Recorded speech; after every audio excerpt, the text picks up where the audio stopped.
Your sermon series entitled The Power of God's Names not only changed my life, it actually saved it.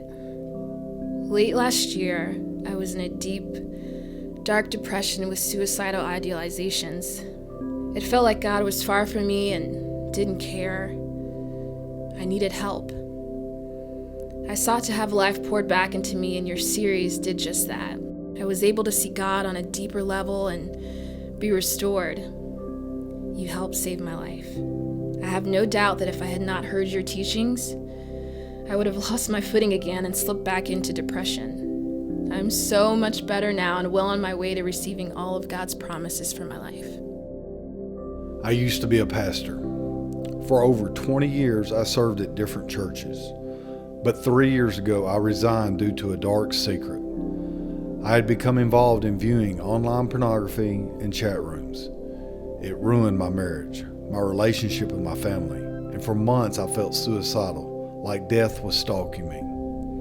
My wife had come across your sermons. You were preaching through the book of Malachi, and God used that to confront me with so many realities. The most important thing I remember from that was how you defined fearing God.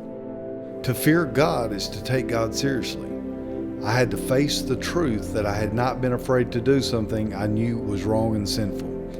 Over the following months, your sermons gave me courage and the vantage point I needed to go on with that repentance.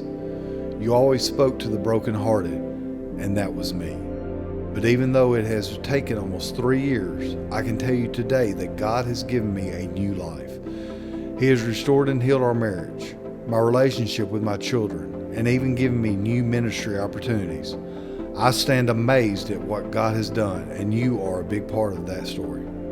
I used to be an elementary school principal. Over time, the administrative work consumed my life.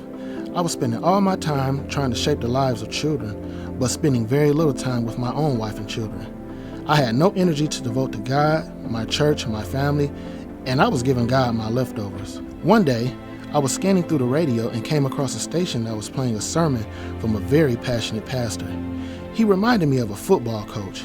He was inspiring, uplifting, encouraging, and enthusiastic. He was telling a story about a boy who was scared to go to school the day after a big game because he knew the team would be watching a highlight film and he didn't want them to see how poorly he played. Then the pastor said something that would change my life forever. What's going to happen when God watches the highlight film from your life? In that moment in my car, things got real. It caught me. It really grabbed me. Pastor Evans, your gift has changed my life, and now I get up every day excited to give everything I have to God. I can't wait to see what God has in store for me.